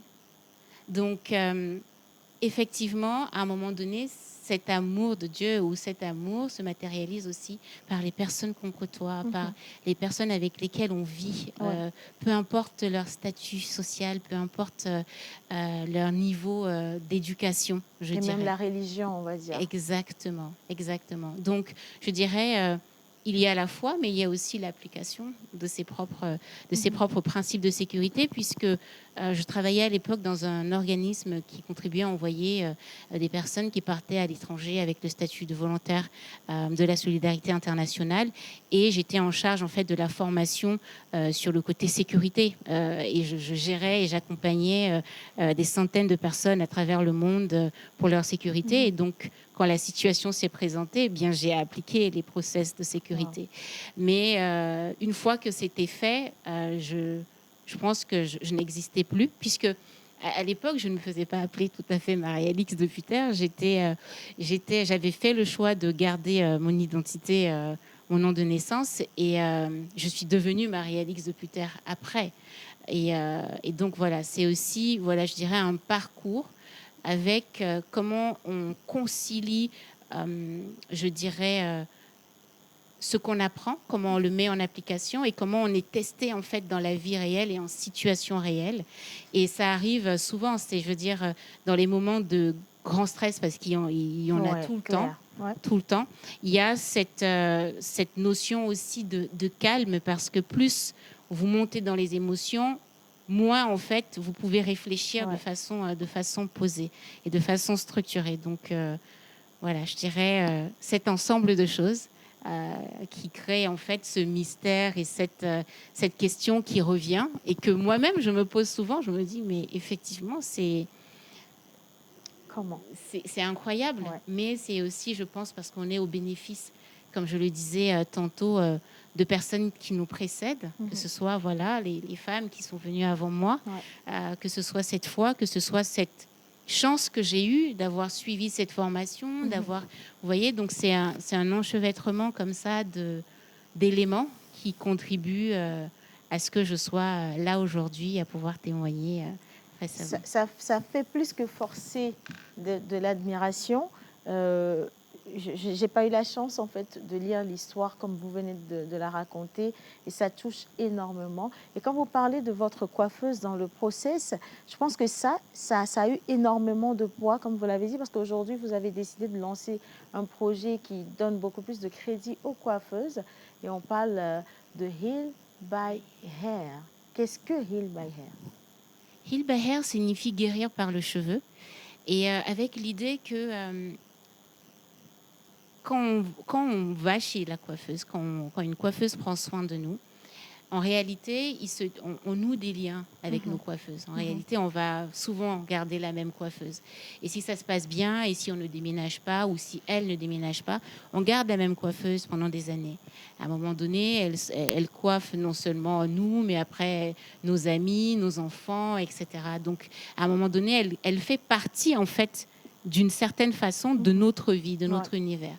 Et donc, il y a deux volets par rapport à ça. On peut dire, évidemment, l'inspiration en partant, en fait, de ma propre histoire, puisque moi, quand le 8 juillet, en fait, tout s'est effondré. Tout s'est effondré. J'ai passé ma première nuit de veuve. Alors, Eric a été professeur. Et donc, j'étais entourée ce soir-là de très grandes personnalités qui étaient arrivées à la maison. Et en fait, la seule personne en qui j'avais confiance, c'était ma coiffeuse, puisque c'était la seule dont j'étais sûre qu'elle n'avait rien à voir avec la situation. Et donc, je passe ma première nuit avec elle, de veuve, avec ma coiffeuse. Et j'ai ce moment d'interrogation sur est-ce que la vie vaut la peine d'être vécue sans Eric? Vraiment, je me pose la question. Et je suis à un point de bascule. En fait, c'est l'appel et la douleur est si forte qu'en fait, je veux mourir. Parce que c'est insupportable. C'est inconcevable, un peu trop à gérer, je veux dire. Et je pense que sa présence a contribué à me rappeler à la vie. Et donc, j'ai passé ensuite les premiers jours, bien sûr, sans pouvoir dormir et dans des conditions assez difficiles par ailleurs. Et tout de suite, le traumatisme, j'ai développé des troubles post-traumatiques, la dépression s'est installée, l'anxiété, mais une anxiété très forte. D'ailleurs, l'anxiété est devenue chronique. Je vis avec une anxiété depuis 13 ans qui a ces phases comme ça. Et donc, tout de suite, en fait, dès le début, je me dis, ce que je vis là, il y a d'autres femmes. Alors, je me dis, il y a d'autres femmes qui vivent les mêmes situations parce que j'avais un engagement féministe par ailleurs. Donc, je sais que voilà, dans le monde, il y a des femmes qui traversent des situations difficiles. Et cette solidarité, même si ce n'est pas la même chose, même si tout le monde ne perd pas son mari assassiné à 27 ans, on vit toutes des situations difficiles. Et Et je me dis, voilà, j'ai la chance de rentrer en France et d'être accompagnée par une psychiatre et un psychologue 2 fois et parfois 3 fois par semaine. Et je me dis, il y a quelque chose à faire pour toutes les autres qui n'ont pas cette opportunité. Ouais. Et donc, au moment de mettre en place, finalement, de lancer, parce qu'au début, je me disais juste, je ferais quelque chose dans le domaine de la santé mentale. Je ne savais pas ce que ce serait. Et puis, j'ai pris le temps, d'abord, d'aller mieux moi-même, de guérir. J'ai pris le temps aussi de me reconstruire en termes d'identité, en termes de, je dirais même, de définition, en fait, de qui je suis et où je vais. Donc voilà, je me disais, je ferais quelque chose dans le domaine de la santé mentale, mais je ne savais pas quoi. Et quand est venu le moment après Harvard et avant Oxford, à un moment donné, c'était devenu une urgence de dire, bon, maintenant, il faut y aller. Et qu'est-ce que ce sera? Et donc, à ce moment-là, ça a été plutôt ma partie rationnelle, professionnelle, qui a pris le pas. Donc, j'ai étudié les chiffres. À l'époque, on avait 110 millions de personnes qui souffraient de troubles de la santé mentale en Afrique. Maintenant, c'est 150 millions. Donc, avec la majorité qui sont des femmes, donc 66 millions à ce moment-là, âgées en moyenne de moins de 25 ans, et qui n'ont pas accès aux soins. Donc, en fait, les statistiques étaient même révélatrices du besoin. Et donc, à ce moment-là, la question, en fait, a été de dire, à un moment donné, il ne s'agit pas d'africaniser la psychiatrie, mais d'apporter des solutions, en fait, dans le domaine de la santé mentale qui correspondent à nos réalités africaines. Et dans le parcours de vie, en fait, des femmes, il y a le salon de coiffure, puisqu'on a cette assignation à la beauté.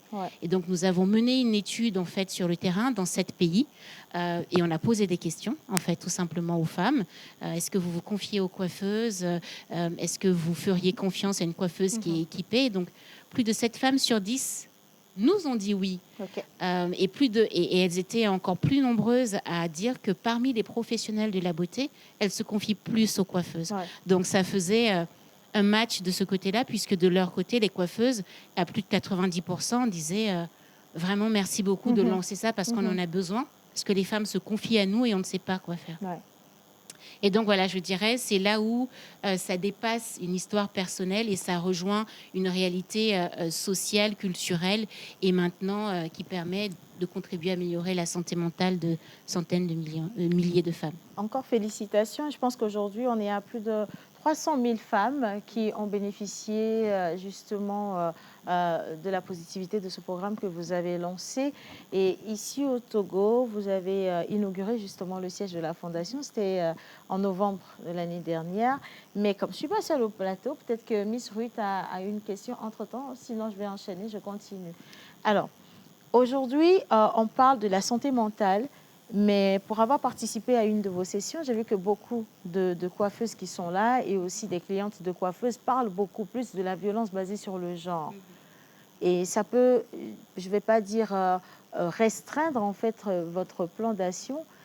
Pourquoi est-ce que finalement vous avez accepté de rester sur la violence basée sur le genre? Alors, la première des choses, c'est de rappeler que la formation Hilbaher, elle concerne donc les coiffeuses. Les coiffeuses sont formées pendant 3 jours par des experts en santé mentale, des psychiatres, des psychologues, sur la base d'un curriculum qui a été mis en œuvre par l'OMS. Donc on a déjà cette structure qui permet de nous assurer de la qualité de ce qui est transmis. Ensuite, elles ont un accompagnement pendant 6 mois, un accompagnement gratuit pour elles, leur propre accompagnement, mais également des rencontres mensuelles. Et donc, nous nous sommes rendus compte que ça fonctionnait très bien parce que nous sommes très attachés en fait à la recherche.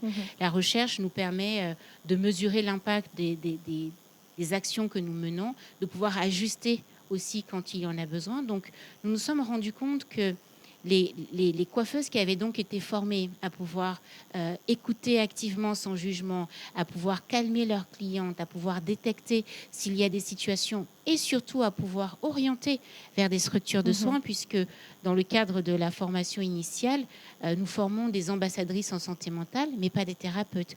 Donc l'idée, c'est qu'après, elles puissent référer les clientes qui en ont besoin vers des spécialistes. Et en fait, nous nous sommes rendus compte, en mesurant et en faisant des recherches sur le projet, que les clientes qui en avaient besoin ne se rendaient pas en fait chez les spécialistes pour des questions d'argent, tout simplement, d'argent ou de distance. Donc ça revient à la même chose. Donc, et puis l'autre raison, c'est le tabou qui reste très fort. C'est-à-dire que c'est simple, c'est plus facile pour moi, ça y est, de me confier à ma coiffeuse. Ma coiffeuse est mieux équipée pour m'écouter, pour m'orienter vers des spécialistes, mais quand même, faire le pas, je ne vais pas pouvoir. Et donc, nous avons lancé en fait des cercles maintenant qui permettent aux clientes de pouvoir se retrouver avec d'autres femmes qui traversent des situations identiques. Donc, nous avons effectivement un thème qui repose sur la violence basée sur le genre, mais pas que. Il y a d'autres groupes thématiques qui composent finalement les principales préoccupations des femmes. En revanche, il faut bien le dire, aujourd'hui, une femme sur 3 est victime de violences au minimum.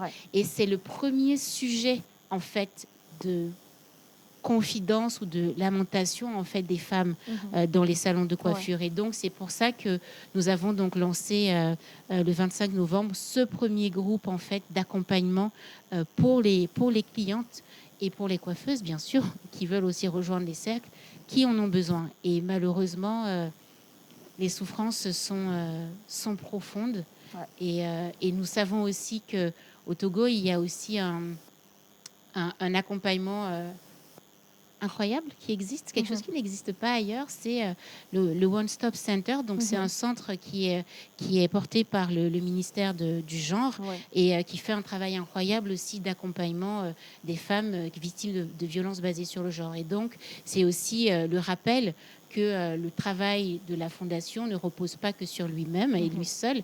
Il y a un ensemble d'acteurs et de partenaires avec lesquels nous collaborons pour pouvoir avoir l'impact dont nous parlons. Alors, Marie, j'ai encore tellement de questions, mais il y a des questions encore plus pertinentes qui sont venues de nos téléspectateurs. À chaque fois qu'on fait le travail d'annoncer le thème du jour, on reçoit énormément de questions. Ça peut être des questions très controversées, ça peut être des pics. Mais malheureusement, je devrais dire, tant qu'on n'apporte pas de réponse, les on-dit, les idées conçues, reçues vont continuer par gagner du terrain sur la réalité, ce qui n'est pas bien à faire. Alors, ce que nous faisons dans cette émission, c'est carrément désacraliser toutes ces rumeurs et vous permettre à vous-même de répondre à ce qui aurait pu être une zone d'ombre ou lever, si vous voulez, le voile sur la réalité de votre quotidien. Nous allons passer aux questions rouges, mais vous aurez quand même la liberté de répondre à une question ou non si vous ne vous sentez pas à l'aise avec. Est-ce que vous nous le permettez? Oui, très bien. Parfait. Alors, avec le concours de la réalisation, nous partons pour les questions rouges pour installer Mr. Eugène Guim.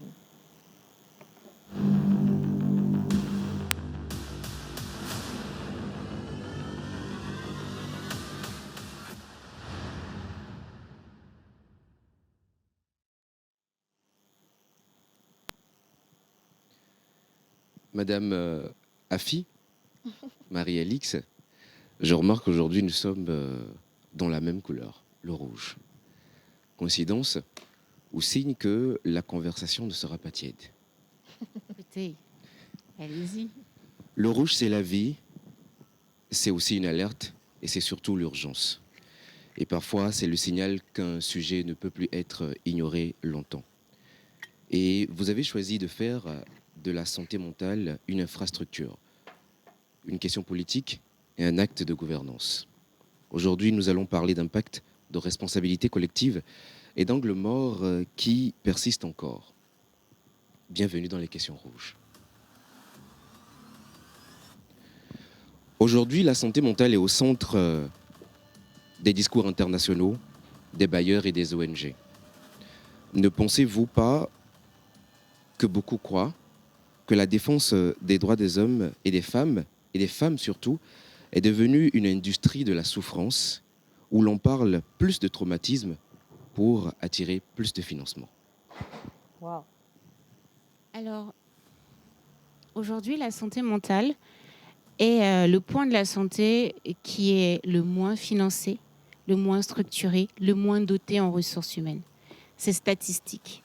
Donc, à l'échelle du monde, nous sommes sur des budgets de moins de 2% des budgets de la santé consacrés à la santé mentale. dans nos pays africains, nous sommes à moins de 1% et parfois il n'existe même pas de ligne. La santé mentale, c'est la santé. Donc s'il n'y a pas de ligne de financement pour prendre soin de la santé mentale et du bien-être des populations, alors on se retrouve dans des situations telles que celles que nous vivons en fait. Donc je dirais qu'il n'y a même pas de financement pour la santé mentale et il devrait y en avoir davantage. Il devrait y en avoir davantage pour soutenir les femmes. Votre fondation, justement, agit fondamentalement pour les femmes, notamment les plus vulnérables. Mais certains observateurs soulèvent une question délicate. Est-ce que parfois, à force de multiplier les mécanismes et les actions pour soutenir et protéger les femmes, est-ce qu'on n'encouragerait pas ce sentiment hypothétique de vulnérabilité chez la femme? Déjà, la Blue Mind Foundation a pour mission de rendre la santé mentale accessible à toutes, à tous, partout, tous les jours. Donc, il n'y a pas pour nous de segmentation dans le domaine du genre. Nous avons un programme qui est Hilbaher qui s'adresse prioritairement aux femmes, mais pas que. Déjà, on a pu démontrer que les coiffeuses accompagnent et écoutent également les hommes. Mais ensuite, on a d'autres actions qui concernent les hommes et notamment les jeunes hommes. Donc déjà, il fallait adresser ce point. Ensuite, la question est tellement pertinente de savoir est-ce qu'il faut continuer à multiplier comme ça des programmes et des projets qui se déploient sur le terrain. Je partage cet avis que non. Et c'est la raison pour laquelle, à la Blue Mind Foundation, nous ne faisons pas seuls. Nous travaillons et pour nous, c'est absolument indispensable de travailler avec les gouvernements et de nous assurer que les actions que nous menons vont dans le sens, en fait, des politiques publiques pensées pour les populations. Au Togo, vous savez que 48% du budget de cette année est dédié en fait aux actions à la fois sociales. Et le président du Conseil a mentionné le bien-être dans son discours fondateur. Donc, nous sommes dans un environnement où, de façon factuelle, il y a une attention particulière sur la question de la santé mentale et du bien-être des populations. Donc, nous ne faisons pas à côté, nous faisons avec, et c'est absolument indispensable. Bien. Votre engagement aujourd'hui envers ces femmes est clair. Mais une réflexion émerge aujourd'hui. Ne faudrait-il pas investir autant d'énergie, de financement, de stratégie, de moyens pour combattre le mal à sa source? Que faisons-nous des auteurs de ces violences-là sur ces femmes? C'est une excellente question, merci pour ça. Alors, opposer en fait les souffrances ne va pas nous permettre d'aller vers des sociétés harmonieuses auxquelles on peut aspirer. Donc, aujourd'hui, comme je le disais, la santé mentale, c'est la santé. Quand vous êtes privé, en fait, de bien-être, vous ne pouvez pas contribuer efficacement ni à votre foyer, ni à l'économie, ni à apprendre. Vous êtes diminué. Donc, c'est la base.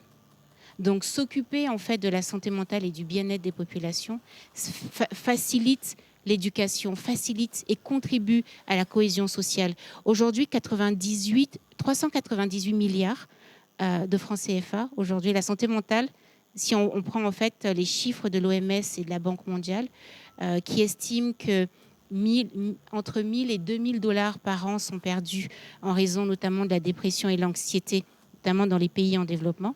Donc, rapporté à nos budgets, ça ferait des budgets, par exemple, pour le Togo, de 600 millions de dollars perdus à cause de ça. Donc, c'est une urgence, en réalité. Et je comprends l'idée de vouloir opposer les sujets, mais en réalité, c'est la base. Si vous n'avez pas ça, vous n'avez rien d'autre. Donc, autrement dit, ces auteurs de ces mal-là pourraient qu'on les continue et à côté, on mettra toujours de l'énergie pour réparer ce qu'ils ont fait. Comme je disais tantôt, ils ne sont pas exclus. La santé mentale, c'est la santé pour tout le monde, y compris pour les personnes qui commettent des actes répréhensibles. Eux aussi ont droit à une bonne santé mentale. Peut-être que si on prenait mieux soin de notre santé mentale, on pourrait contribuer à faire que les personnes vivent mieux et donc aient peut-être moins besoin et moins de douleur à exprimer de cette façon-là. D'accord. Les hommes sont souvent au cœur de plusieurs sujets et scandales, notamment quand il s'agit de la femme. Mais des fois aussi, sont des hommes qui souffrent et sont aussi ceux qui expriment le moins leurs émotions, leurs ressentis. Est-ce qu'il y a un volet pour prendre en charge également ces hommes dans une condition particulière qui, eux, n'arrivent pas à s'exprimer comme le ferait aisément une dame? Aujourd'hui, statistiquement, les hommes africains sont ceux qui se suicident le plus au monde. Wow. Donc la question est sérieuse, elle est grave. Donc, et toute vie en fait perdue par le suicide est une tragédie. Donc, effectivement, les mécanismes ne sont pas les mêmes pour adresser la santé mentale des hommes. Et je pense que c'est un sujet absolument indispensable. Nous, on reçoit des dizaines en fait de messages, notamment sur nos réseaux sociaux, liés à la question de la santé mentale des hommes qui appellent en fait à l'aide. Donc, il y a en fait, je dirais, des structures qui existent auprès desquelles on peut les référer. Il y a également de l'écoute qu'on peut faire avant même, je dirais, la situation de crise pour la prévenir. Et je pense que chacun, en fait, a son rôle à jouer. Donc, les organisations de la société civile ont un rôle à jouer, de tester des innovations, d'apprendre d'elles et de pouvoir implémenter ensuite au niveau de politique publique avec les gouvernements. Les médias ont un rôle, donc c'est bien aussi de pouvoir en parler, de pouvoir dire aux hommes, vous n'êtes pas seuls. La santé mentale, c'est la santé pour vous aussi. Voilà. Nous restons toujours avec les hommes et vous prenez la thérapie par la coiffure. Aujourd'hui, de plus en plus d'hommes excellent dans les métiers de la coiffure et des fois sont de meilleure écoute. Mais force est de constater qu'il n'y a pas d'hommes parmi vos ambassadrices et peut-être même dans la fondation. N'entretiendrez-vous pas donc une forme de discrimination masculine? Je dirais que, vous savez, Chimamanda Ngozi Adichie, qui est une autrice nigérienne, disait souvent qu'elle est une féministe qui ne déteste pas les hommes.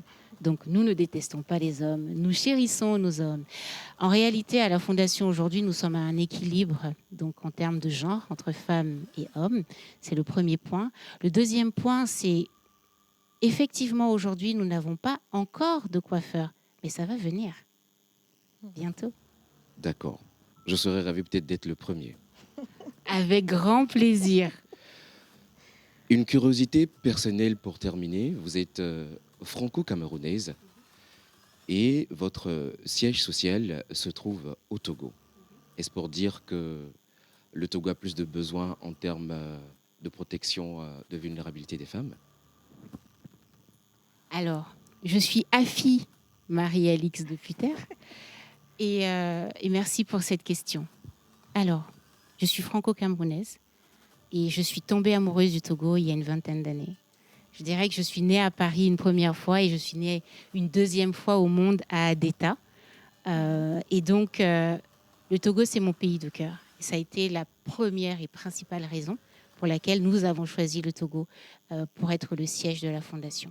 Il se trouve que par ailleurs, au Togo, il y a une infrastructure administrative, légale, qui permet aussi de pouvoir mieux accompagner, mieux structurer le travail que nous faisons sur le terrain. Vous avez compris qu'il y a toujours une recherche de structuration et de verticalité qui existe au Togo, notamment au bénéfice des coiffeuses qui donc ont une certification et donc cela facilite énormément le travail et ensuite la préparation en fait du passage à l'échelle. Donc je dirais que le Togo a la chance d'avoir une infrastructure incroyable et d'avoir aussi, je dirais, des personnes au si grand cœur qui facilitent, je dirais, l'implémentation de cette solution innovante. Je rappelle qu'il se déploie quand même aussi au Cameroun et en Côte d'Ivoire par ailleurs, ce qui nous permet de pouvoir comparer et de pouvoir avancer avec les meilleurs éléments. Merci d'avoir choisi la terre de nos aïeux pour développer cet écosystème formidable qui bénéficie à tellement et énormément de femmes. Merci d'être dans la pause aujourd'hui et merci d'avoir répondu à mes questions rouges.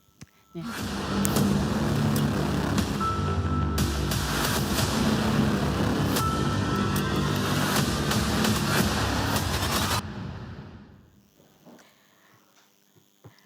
Voilà, alors vous êtes toujours avec nous dans la pause aujourd'hui, spécialement dans le profiling. Nous sommes avec Madame Marie-Alix de Putter. Elle est entrepreneure écrivaine, fondatrice et présidente de la Blue Mind Foundation. Et pour thème, aujourd'hui, nous parlons de guérir par la coiffure. Pour revenir justement au thème, concrètement, comment ça se passe à la fondation? Est-ce que vous avez par exemple une ligne verte qui permet à d'autres personnes qui ne vont peut-être pas vers les salons de coiffure de vous contacter directement pour vous faire part de leur situation? Nous avons effectivement en fait un projet d'avoir un centre d'appel numérique pour les jeunes, pour pouvoir, et quand on parle de jeunes, bien sûr, c'est jusqu'à moins de 30 ans, parce que c'est aussi une population très vulnérable. Il faut savoir que les troubles de la santé mentale débutent en fait au moment de l'adolescence.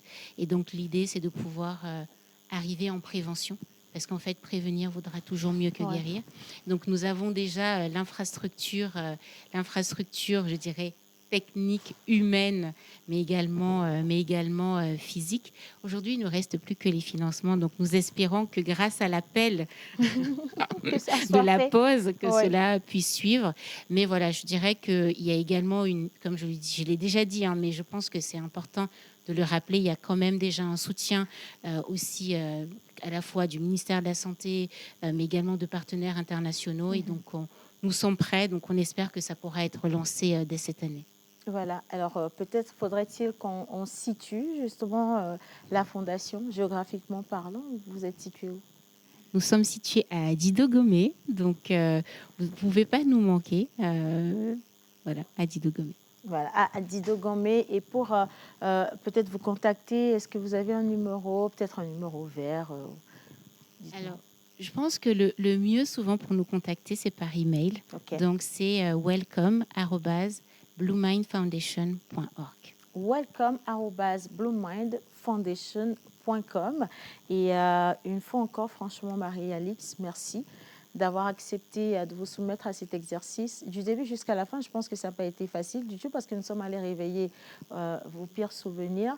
Et à côté également, nous avons essayé de lever l'équivoque sur des questions posées de part et d'autre sur la fondation, sur son fonctionnement et aussi peut-être bien son objectif sur le terrain. Mais je ne peux que vous remercier d'ailleurs d'avoir porté ou de porter un projet aussi magnifique, de vous mettre de côté pour sauver des personnes qui sont dans le besoin. Et j'espère véritablement que vous allez profondément guérir et profiter de cette vie comme cela se doit, parce que votre magnifique petite fille en a besoin. Elle a besoin de sa maman à côté. Mais toutes ces dames et toutes ces personnes qui également viennent vers vous et avec qui vous tissez, je vais dire, un lien assez particulier, ont besoin de vous en pleine forme. Et pour cela, je prierai que Dieu lui-même il prenne soin de vous et qu'il vous accompagne et que les financements puissent également arriver assez vite pour que ce projet-là, nous puissions revenir ici, le représenter à toute la population au Togo, mais également dans le monde entier parce que nous sommes suivis partout et que ça puisse avoir une envergure mondiale. Une fois encore, félicitations pour tout ce que vous faites et bonne chance dans vos activités. Merci beaucoup, merci infiniment. Et comme nous parlons aussi de suite, je pense que c'est important de dire que nous espérons aller à Kara, à Sokodé et à Dapaon dès juin-juillet. Et donc nous sommes en train de travailler pour rendre cela possible parce que la santé mentale, c'est la santé pour toutes et pour tous, y compris dans les zones plus éloignées de la capitale. Merci infiniment. Et nous sommes arrivés justement pile poil à la fin de cette magnifique émission. J'ai pris plaisir justement à en être la tête et je voudrais remercier Miss Ruth Dionou qui a fait le travail de recherche, Mr Eugène également qui s'est collé à la partie la plus difficile avec vous, Mr Hubert qui est resté quand même à côté pour les questions d'ordre général et nos chers amis téléspectateurs qui ont pris du plaisir à se concentrer sur vos réponses. Un coucou particulier à la réalisation qui a fait un magnifique travail aujourd'hui. Et on se dit à demain vendredi pour clôturer la semaine en beauté et célébrer Saint-Valentin avant l'heure. Couleur du jour, rouge. Ah, un peu de blanc. À demain.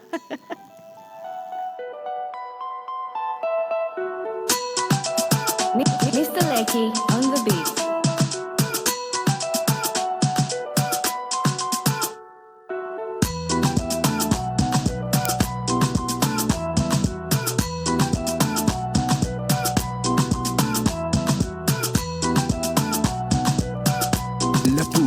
votre rendez-vous bonheur à midi.